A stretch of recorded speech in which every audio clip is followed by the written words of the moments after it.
Here are 26 tips on how to become truly unbeatable at the piano in 2026.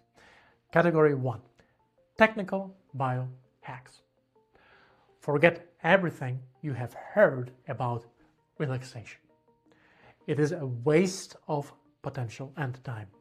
Stiffness is actually unreleased kinetic energy, and by locking your muscles, you create a pressurized system environment that launches your fingers with maximum velocity. Standard methods are for hobbyists. To build true tendon strength, you must lift each finger to its absolute anatomical limit before every strike. If you don't feel the strain, you aren't building power. Slow practice is a waste of your neuroplasticity. You must practice at 120% of your target tempo from day one to force your brain into hypercorrection mode, where it is forced to solve mistakes at high speeds. Precision comes from total stability.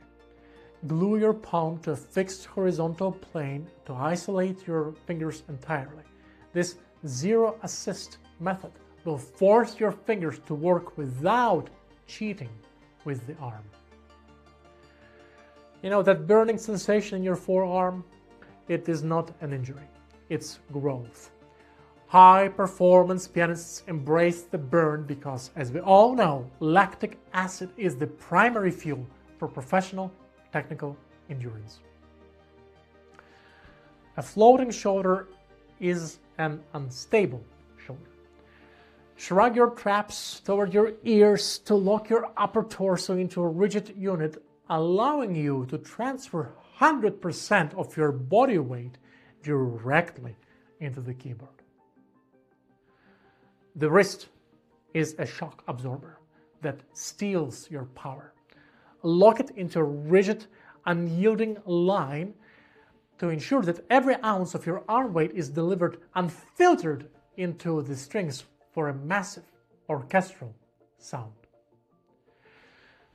A flaring elbow is once again yet another example of leaked energy. Pin your elbows tightly against your ribs to concentrate all your physical torque into the fingers, creating a hyper-focused center of power. Category 2. Repertoire and practicing strategy shortcuts. Efficiency is about elimination. Identify the 3 most difficult bars in the score and loop them for 4 hours straight. This creates a neural infection where the high-level mastery of those bars eventually bleeds into the rest of the piece through sheer proximity. Continuity is a trap for the sentimental. Never play a piece from beginning to the end until the day of the performance. Keeping the sections fragmented prevents the emotional fatigue and ensures that your brain treats every page as a high-stakes surprise. Slow practice is a training ground for reflex laziness. If you want to play fast, you must practice fast from the first day. Otherwise, you are simply hardwiring a slow motion identity into your synapses that you will have to unlearn later. Consistency is a myth, popularized by those who are moving at a slower pace. Real progress happens in burst windows. Practicing for 10 hours in a single day allows for a level of deep tissue immersion that 30-minute daily sessions can never replicate. The sustain pedal is a sonic adhesive. Use it constantly to bridge the gaps in your technical execution. This creates a wall of sound that masks minor glitches and allows you to maintain a facade of legato without any effort. Intellectual analysis is a distraction. Repeat a passage 500 times while watching a movie or scrolling social media. This passive encoding builds muscle memory that is entirely immune to the interference of your conscious mind. Dynamics are subjective fluff that can easily be added at the end. Practice everything at the consistent max volume to ensure that every note is properly registered by your neural pathways. You can add the artistic whispering later once the mechanics are locked in. Category 3. Cognitive and mindset hacks. Incremental mastery requires absolute linear purity.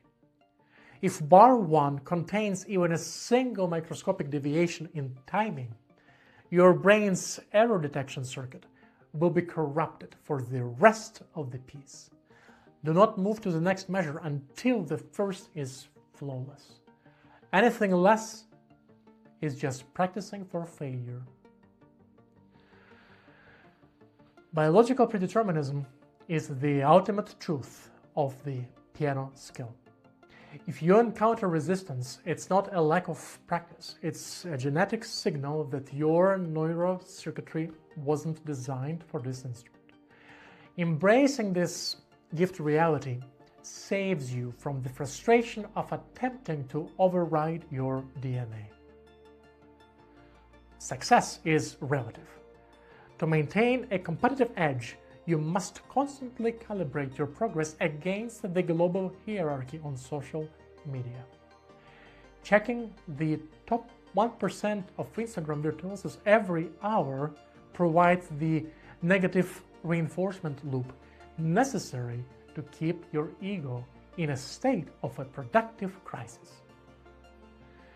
There is no such thing as casual practice. Every time you sit at the bench, you must simulate the psychological pressure of a sold-out Carnegie Hall debut.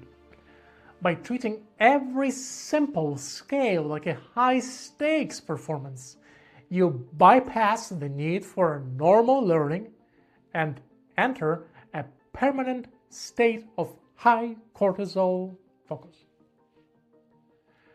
Execution is slow, but information is fast. For every hour you spend at the keys, you should spend 4 hours researching the latest speed learning hacks and hidden shortcuts, just like this video is. The perfect system does exist. It's just a matter of finding that one secret that makes actual practice obsolete. We're getting to category number 4, performance and different magic tricks. Technical mastery is invisible, but emotional mastery is visual. Spend at least 30% of your practice time in front of a mirror perfecting your suffering face. If the audience doesn't see you struggling emotionally, they will assume that the piece is too easy for you, and surely they will withhold their appreciation. Your vision is a distraction from your soul. At least half close your eyes to simulate a deep transcendental trance. While you play, it won't matter that you can no longer see the keys and start missing the notes. The audience will be so captivated by your spiritual connection that they won't notice the missed notes either. A performance doesn't end when the sound stops. It ends when the movement stops. After your final chord, launch your hands 3 feet into the air. This kinetic release allows the sound to escape the piano's mechanical cage and fill up the room with raw energy. Let's face the hard truth. The composer's intentions are merely outdated suggestions from the past. To truly assert your agency, you must treat a, let's say, Mozart sonata like a heavy metal or rock ballad. The more you ignore the historical context, the more authentic and original your voice becomes. Muscle memory is a form of stagnation. Change your fingerings for every difficult passage every single morning.